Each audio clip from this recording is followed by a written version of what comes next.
Thanks for joining us this morning. For members of the media on the line, please press star 1 at this time for questions for Coach Chadwell of Coastal Carolina. Coach, before we get to questions, can you just give us your thoughts on last week's game against Texas State and the upcoming game, non-conference game against Arkansas? Yeah, we were just really disappointed overall just by our effort or lack of effort. Last week after watching the video, I think, Texas State came in and really wanted the game more than us, played well, and took us out of a lot of things that we were trying to do. I thought we'd turned a corner the previous week as far as their effort and the way we wanted to play, and I felt like the last 4 weeks we've been getting better, and last week we just took a step backwards, which was disappointing. Obviously trying to still get over the hump. We're going into play Arkansas, obviously from the SEC, who, they've got I think they're 3-6 or 3-5, maybe. I can't record off the top of my head, but they're a good football team.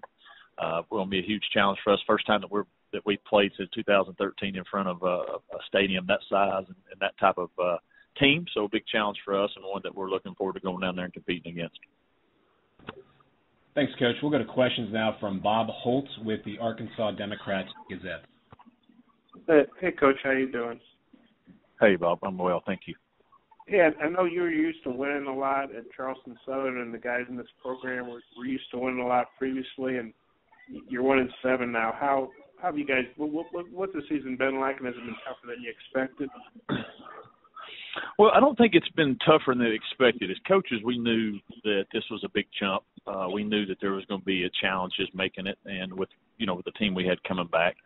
The tough part about it is, losing's losing. I think the tough part about it is just the way we have lost, the way we've played inconsistently week to week. That's been the toughest thing to have to deal with. We've been so up and down. There's times we look like we're a solid football team. There's other times we look like we're 1-7.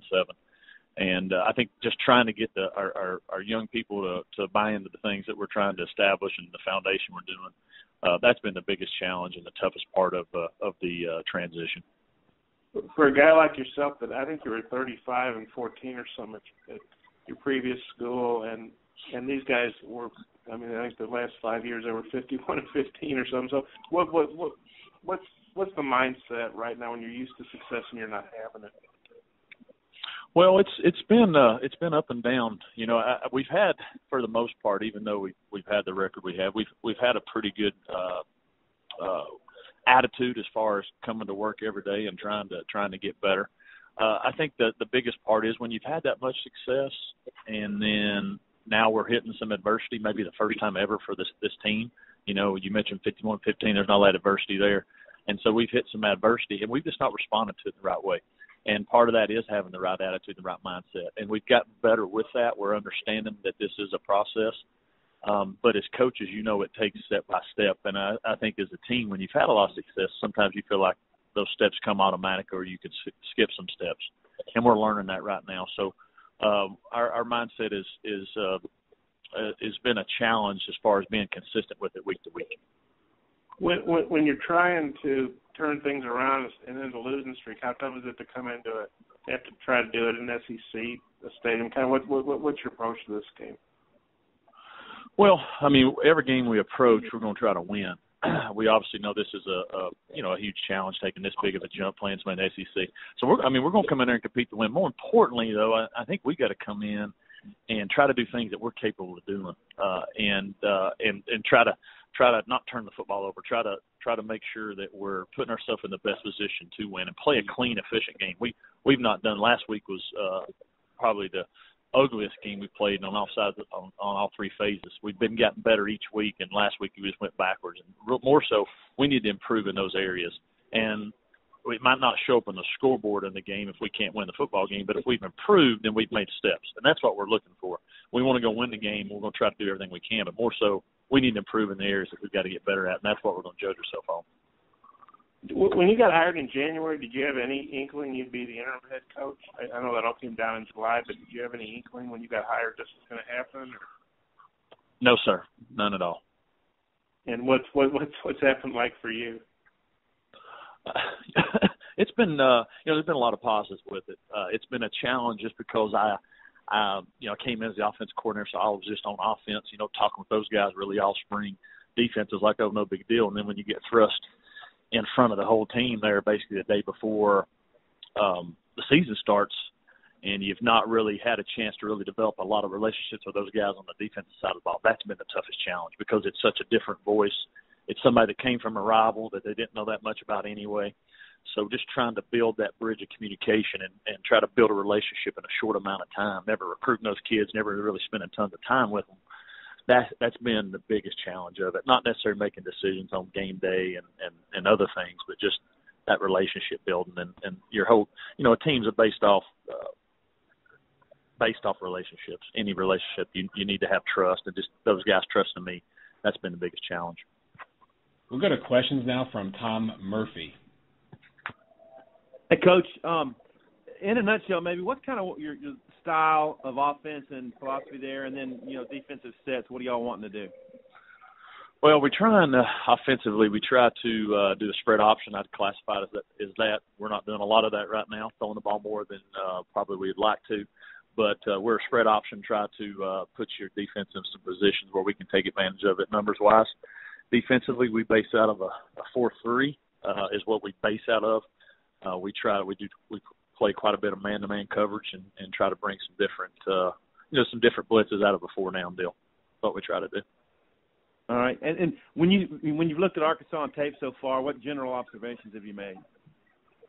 Well, one, how big they are, just the size and the speed of them. You're watching them thinking, hey, maybe we can do this, and then you're seeing they're playing Alabama and some of those people. So, those teams are playing pretty good, but just the size and the speed of what they're playing with is going to be the biggest challenge for us. We've not seen anybody all year long or here at our university since South Carolina in 2013 with those type of athletes and size. That's going to be the biggest challenge we face. Gotcha. And then just kind of the players who've done well for you so far this year, who would you say has kind of risen up and has kind of met expectations? I would say offensively we have a receiver, Malcolm Williams, who's had a really nice year so far. Him and Kyon Tyler are two receivers that have had pretty good years for us. Those are the two guys that we try to get the ball to.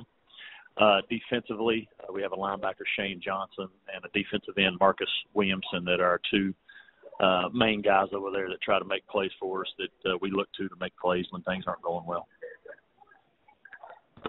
Thank you. We'll go to final questions now from Derek Asbury with the Post and Courier. Coach, obviously one of the main problems that you guys had were just the lack of running backs with Osh and Marcus Osh going out early and Marcus being out for the game.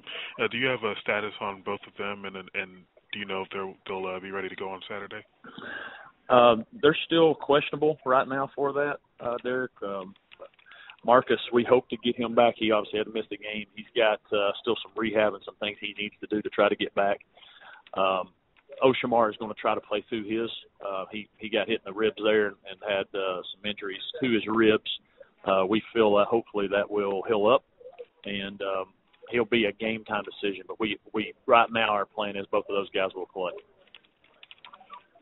How well, I don't know, but they both will play. Sure.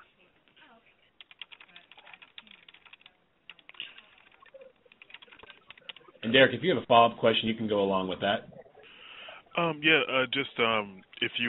there's anything that, obviously you want to do a lot of different things, but is there anything you want to do differently specifically? I know you thought that you guys could have converted a lot on third and short. That didn't go well. Is that something you're going to look to execute in practice this week?